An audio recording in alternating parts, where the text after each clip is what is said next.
आज के एपिसोड में कहानी सुनेंगे एक ऐसे जायंट किलर की जो निडर था और जिसने उस समय की बहुत पावरफुल लीडर इंदिरा गांधी को धूल चटा दी थी। आज जानेंगे एक बहादुर जज की कहानी जिसने किसी भी दबाव की परवाह किए बिना ईमानदारी की मिसाल कायम कर दी। आज बात करेंगे एक बेहद खास केस की जिसमें पहली बार किसी देश की प्रधानमंत्री को कोर्ट ने सजा सुनाई थी। यह एक ऐसा फैसला था जिसके बाद देश में पहली बार इमरजेंसी लगा दी गई थी और लोकतंत्र खतरे में पड़ गया था।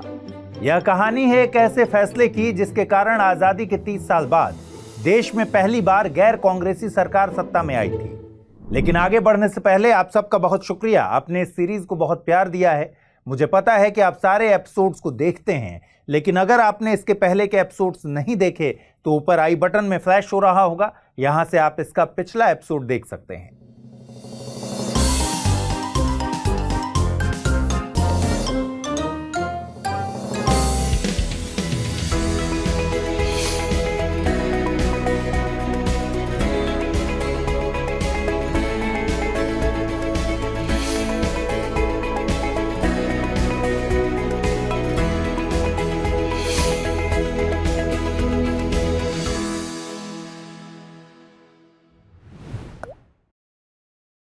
तमाम मुश्किलों से लड़ते हुए इंदिरा गांधी 1971 का लोकसभा चुनाव अपने नाम कर चुकी थी। आप स्क्रीन में पीछे एक कार्टून देख पा रहे होंगे, इसका नाम है द ग्रैंड फिनिश।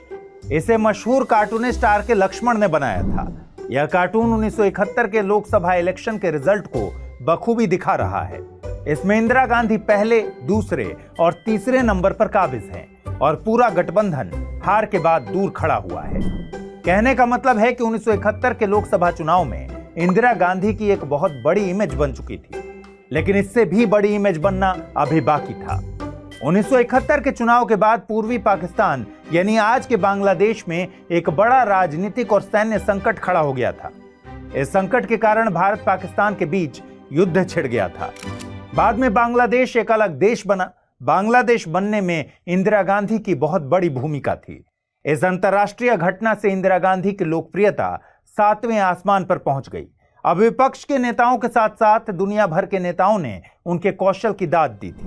बाद में 1972 में राज्य विधानसभा चुनाव भी हुए जिनमें कांग्रेस को जबरदस्त सफलता मिली। यह सब बताने का मकसद यह है कि कुछ समय पहले तक की गूंगी गुड़िया इंदिरा गांधी अब एक बहुत बड़ी राजनेत्री बन गई थी। उनका कद बहुत बड़ा हो गया था और बाकी के राजनेता अब उनके सामने बौने लगने लग गए थे। अब पार्टी के अंदर हो या फिर बाहर उनका विरोध करने की किसी की हिम्मत नहीं थी। लेकिन एक व्यक्ति ऐसा था जिसे इस बात से कोई फर्क नहीं पड़ता था कि इंदिरा गांधी कौन है या क्या हो गई है। उसे तो सिर्फ इंदिरा गांधी को चुनौती देनी थी और धूल चटानी थी। आज की कहानी की शुरुआत में आपको ले चलते हैं उत्तर प्रदेश के रायबरेली सीट से लोकसभा के पहले चुनाव में यानी 1952 में फिरोज गांधी ने जीत दर्ज की थी।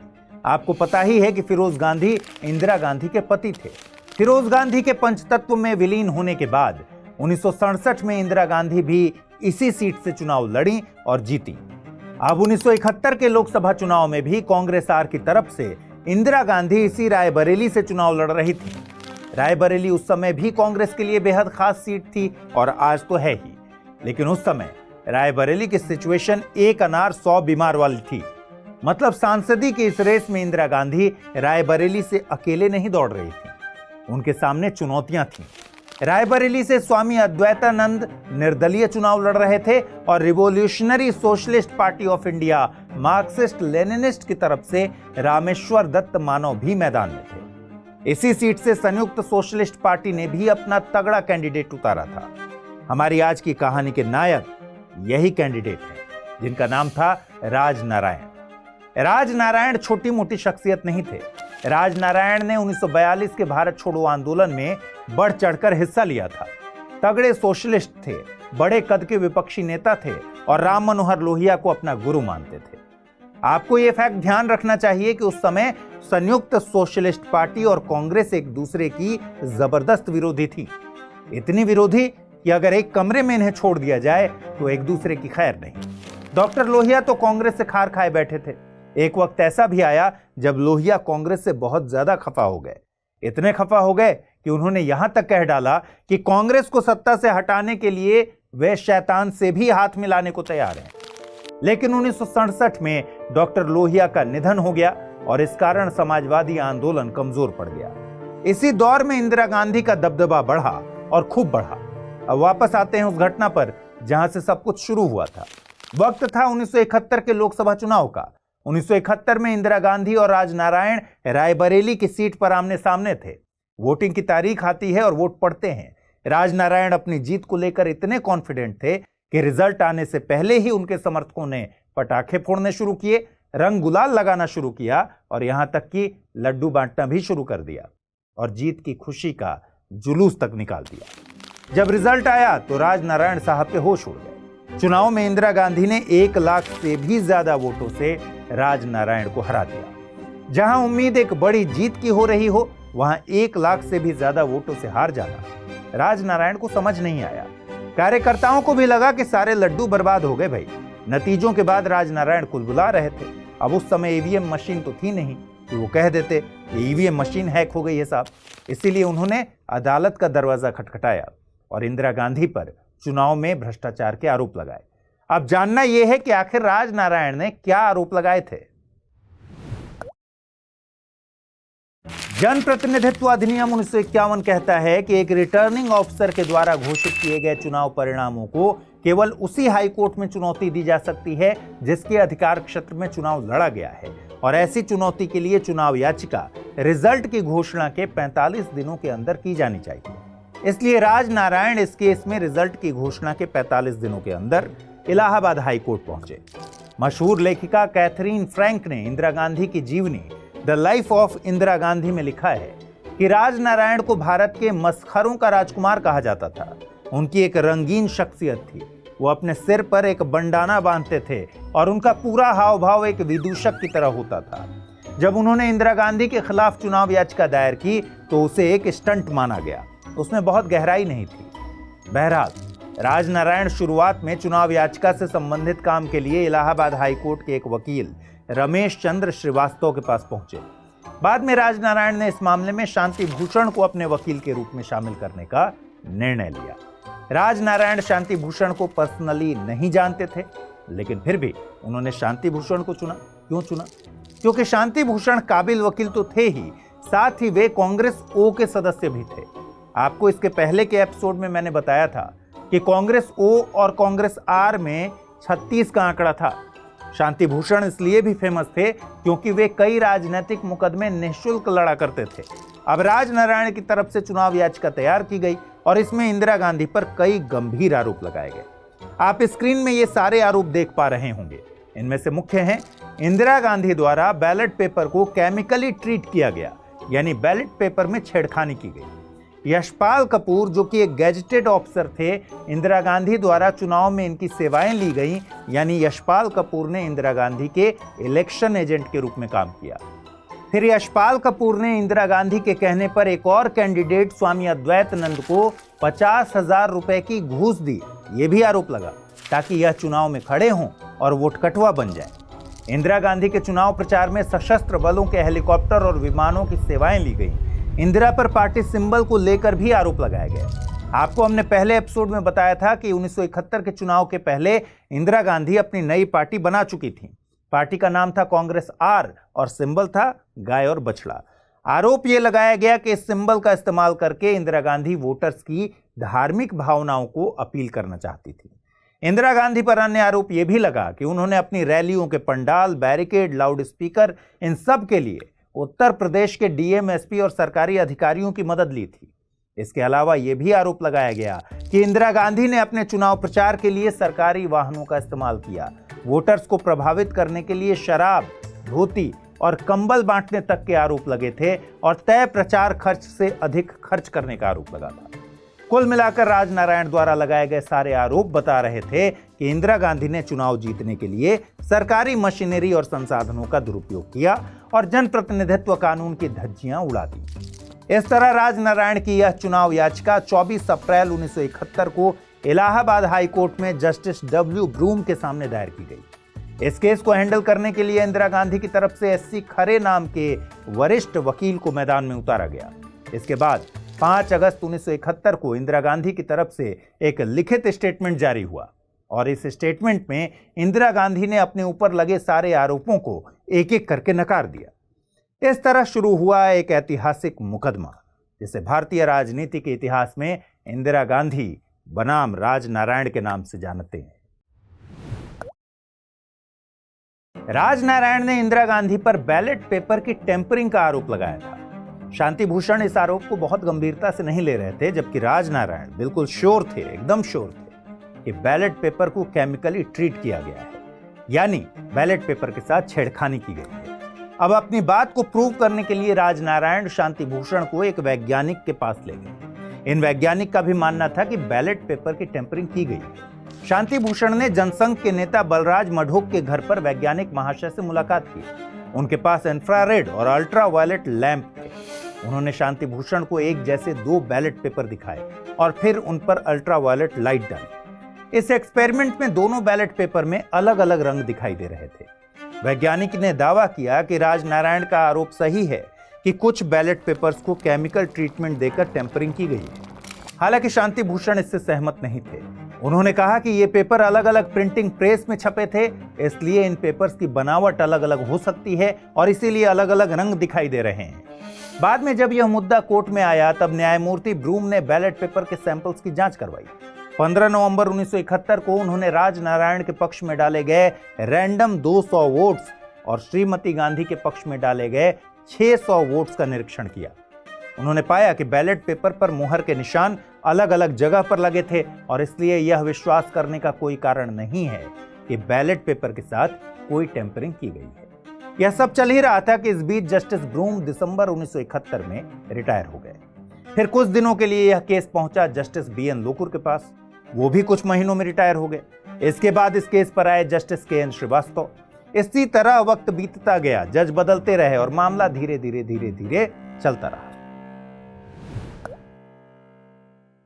अब मामले को दर्ज हुए 3 साल से ज्यादा वक्त बीत चुका था। जस्टिस KN श्रीवास्तव भी रिटायर हो चुके थे और मामले की सुनवाई कर रहे थे इस कहानी के सबसे अहम किरदार जस्टिस जगमोहन लाल सिन्हा। एक ऐसा व्यक्ति जिसकी रीढ़ की हड्डी वज्र से भी ज्यादा मजबूत थी। कहा जाता है ईमानदारी एक बहुत महंगा शौक है और ये सबके बस की बात नहीं है, लेकिन जस्टिस जगमोहन लाल सिन्हा ने इस शौक को बखूबी पाल रखा था। जस्टिस जगमोहन लाल सिन्हा ने इस केस को टॉप प्रायोरिटी बनाया और तब इस केस को रफ्तार मिल गई। कहते हैं कि जगमोहन लाल सिन्हा नहीं होते तो यह केस सालों तक हाईकोर्ट में घिसटता रहता और दम तोड़ देता। चलिए अब केस के डेवलपमेंट की बात करते हैं। आपको पहले भी बताया है कि राजनारायण के आरोपों में एक सरकारी अधिकारी यशपाल कपूर के इंदिरा गांधी के चुनावी एजेंट के तौर पर काम करने का जिक्र था। यशपाल कपूर पूरे प्रकरण में एक अहम कड़ी थे और इनके आचरण पर लगाया गया आरोप एक संगीन आरोप था, क्योंकि अगर यह आरोप सिद्ध हो जाता तो यह मॉडल कोड ऑफ कंडक्ट का उल्लंघन होता और इससे इंदिरा गांधी की मुश्किलें बढ़ सकती थी। लेकिन इस आरोप पर इंदिरा गांधी के वकीलों की टीम ने इस फैक्ट पर फोकस किया कि मौकाए वारदात पर यशपाल कपूर की हैसियत एक सरकारी अधिकारी की नहीं थी। यानी अब बात इसकी नहीं थी कि यशपाल कपूर ने प्रचार किया या फिर नहीं, अब बात यह थी कि यशपाल कपूर को सरकारी अधिकारी माना जाए या नहीं। इंदिरा गांधी की तरफ से तर्क दिया गया कि 13 जनवरी को ही यशपाल कपूर PN हक्सर से मिले और उन्हें अपना इस्तीफा सौंप दिया था, इसलिए इस तारीख के बाद से उन्हें सरकारी अफसर नहीं माना जा सकता। यानी जब यशपाल कपूर ने इंदिरा गांधी का प्रचार किया तो वो सरकारी अफसर नहीं थे। अब इस केस में एक नया नाम जुड़ गया, PN हक्सर साहब का। अब जस्टिस जगमोहन लाल सिन्हा ने केस को रफ्तार देने के लिए इंदिरा गांधी की तरफ से गवाहों की रिकॉर्डिंग करवाने का फैसला किया। अब हमारी कहानी पहुंचती है 12 फरवरी 1975 के दिन। इसी दिन से इंदिरा गांधी की तरफ से गवाहों की रिकॉर्डिंग शुरू होती है। सबसे पहले गवाही के लिए बुलाए गए थे PN हक्सर यानी परमेश्वर नारायण हक्सर। इनको यशपाल कपूर के इस्तीफे के मुद्दे पर गवाही देनी थी, क्योंकि त्यागपत्र इन्हीं को दिया गया था। ये जनाब 1971 में इंदिरा गांधी सरकार में सचिव पद पर थे और बाद में प्लानिंग कमीशन के डिप्टी चेयरमैन बनाए गए थे। इनकी गवाही के बाद केस की सबसे अहम कड़ी यानी यशपाल कपूर को 18 फरवरी 1975 को गवाही देने के लिए बुलाया। शांति भूषण के पुत्र और वकील प्रशांत भूषण की एक किताब है the case that Shuk India. इसके हवाले से बताया जाता है कि कोर्ट में यशपाल कपूर की बॉडी लैंग्वेज बहुत एरोगेंस से भरी हुई थी, लेकिन शांति भूषण के क्रॉस एग्जामिनेशन से यशपाल कपूर ने फैक्ट छिपाने के चक्कर में बहुत बड़ा रायता फैला दिया था। किताब के अनुसार यशपाल कपूर की गवाही के बाद इंदिरा गांधी का केस कमजोर हो रहा था, इसलिए इंदिरा गांधी के वकीलों की टीम ने सलाह दी कि अब खुद इंदिरा गांधी को गवाही देनी चाहिए और मामले को हैंडल करना चाहिए। यहां से किस्सा पहुंचता है सीधा 18 मार्च 1975 की तारीख पर। अब वो होने वाला था जिसकी उस वक्त तक भारतीय राजनीतिक इतिहास में कल्पना भी नहीं की जा सकती थी। यह था इंदिरा की गवाही का पहला दिन। यह सिर्फ भारत के लिए नहीं बल्कि पूरी दुनिया के लिए एक बड़ी ब्रेकिंग न्यूज थी कि कोर्ट केस में गवाही देने के लिए खुद प्रधानमंत्री इंदिरा गांधी को पेश होना था। और ये कोई ऐसी वैसी प्रधानमंत्री नहीं थी, ये थी द जायंट इंदिरा गांधी। इस केस को लेकर लोगों में इतना एक्साइटमेंट था कि भारी संख्या में लोग कोर्ट की कार्यवाही देखने आए थे। इस दिन काफी ड्रामा देखने को मिला। अदालती कार्यवाही शुरू होने से ठीक पहले गोविंद मिश्रा नाम के एक पत्रकार को एक लोडेड देशी पिस्टल के साथ पकड़ा गया। बहरहाल इंदिरा गांधी को पेश होना था हाई कोर्ट के कमरा नंबर 24 में। दिल्ली से बड़े बड़े विपक्षी नेता जैसे मधु लिमाय, श्याम नंदन मिश्रा, ज्योति बसु उस दिन इलाहाबाद हाई कोर्ट के कमरा नंबर 24 में मौजूद थे।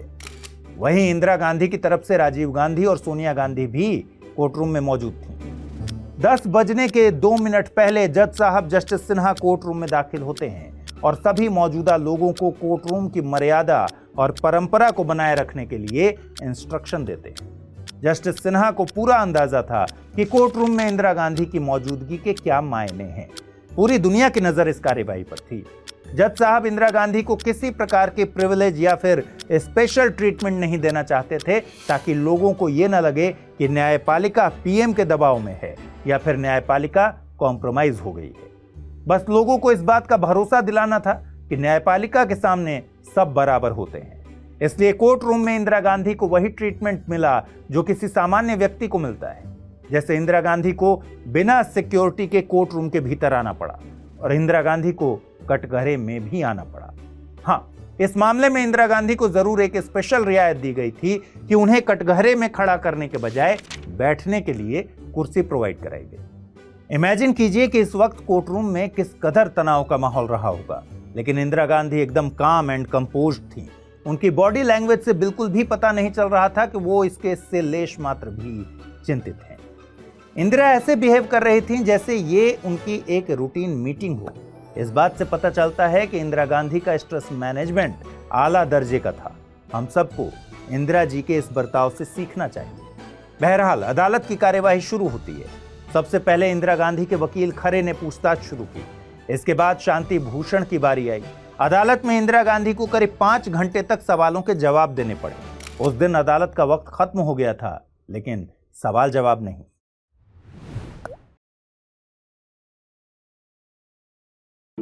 इस केस के दौरान कई अलबेली घटनाएं हुई थी। देखिए, इंदिरा गांधी को 3 दिन गवाही के लिए आना पड़ा था। इसमें सबसे हैरानी वाली बात थी कि दूसरे दिन की गवाही के बाद अगली सुबह अखबारों की हेडलाइन बनी, प्रधानमंत्री कानूनी भाषा नहीं समझ सकते। आर्टिकल 19 में मिली अभिव्यक्ति की आजादी का इससे बड़ा एग्जाम्पल क्या हो सकता है कि अखबारों ने किसी देश के प्रधानमंत्री की कॉम्पिटेंसी पर सवाल उठा दिया। यह अपने आप में एक बड़ी बात थी।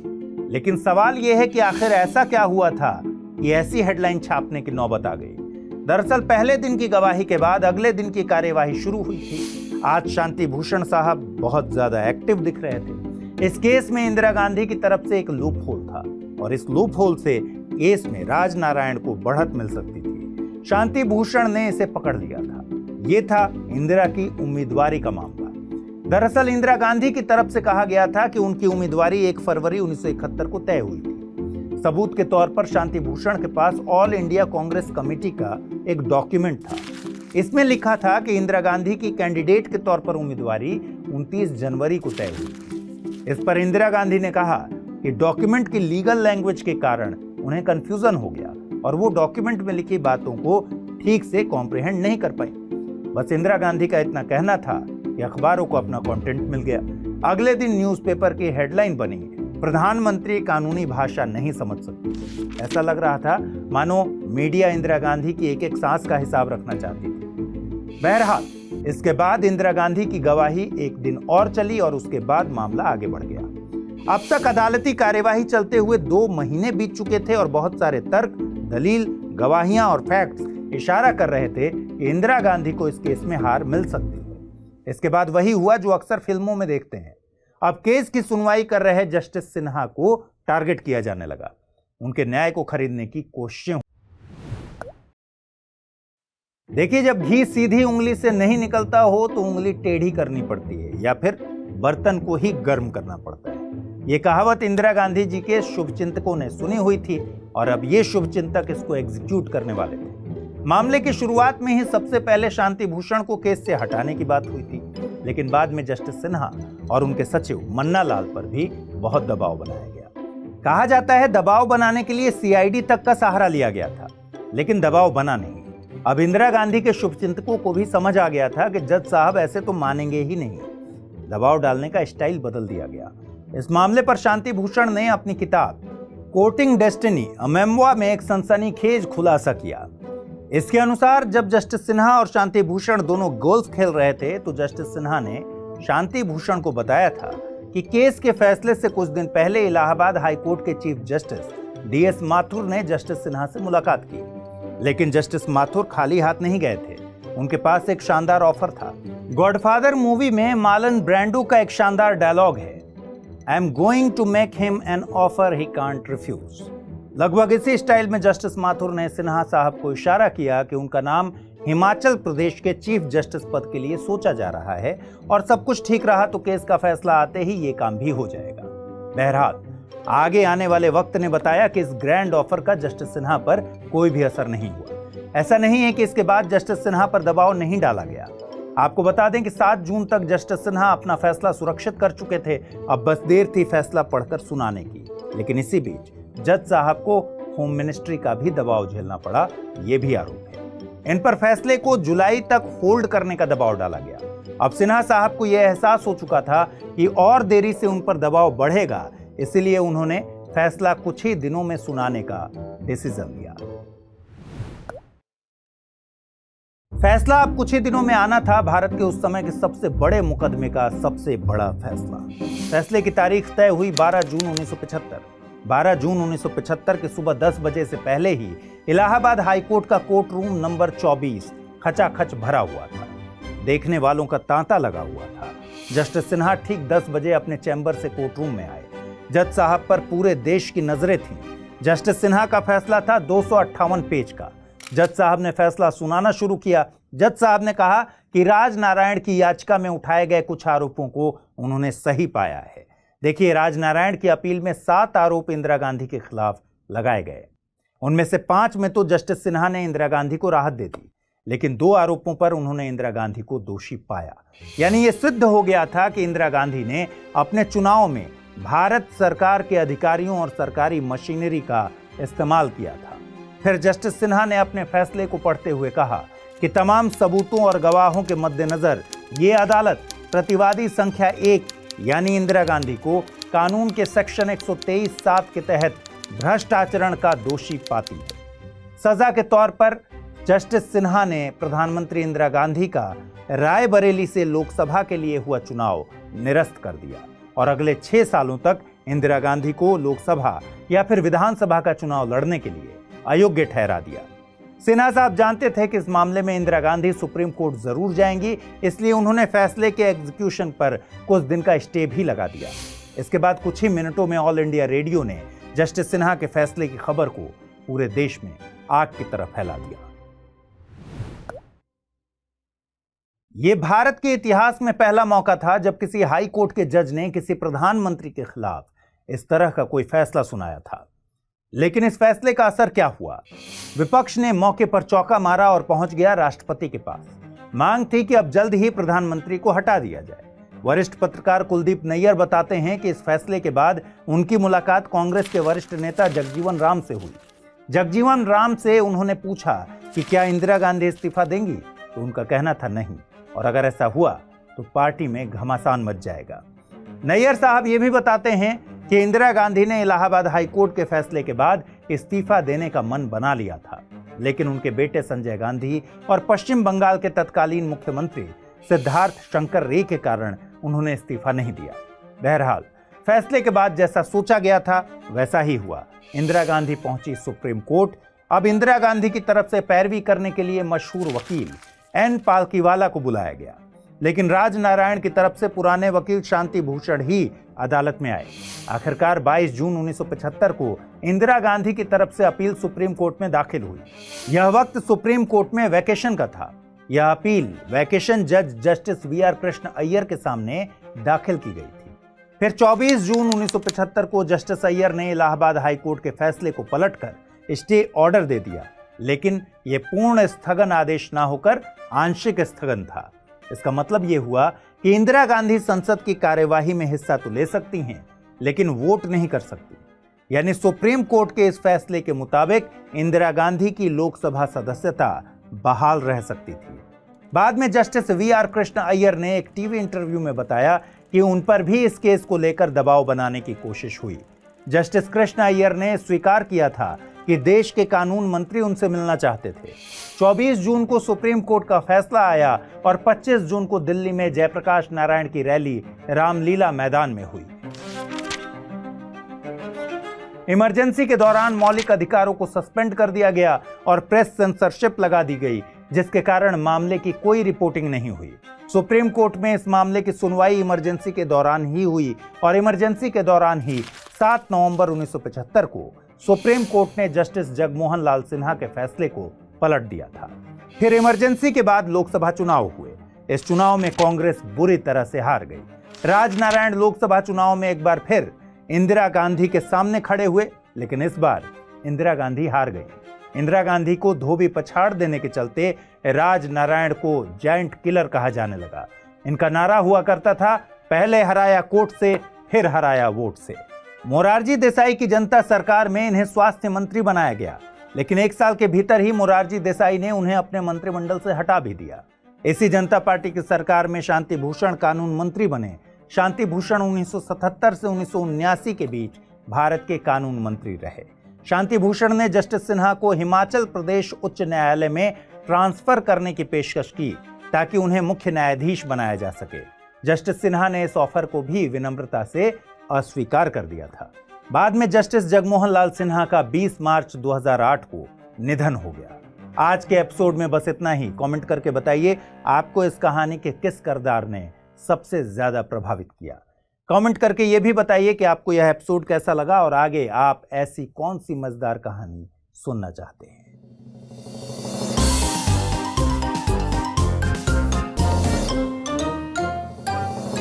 हिंदी में यूपीएससी की तैयारी से संबंधित प्रोग्राम्स को देखने के लिए सब्सक्राइब करें स्टडी IQ IAS हिंदी।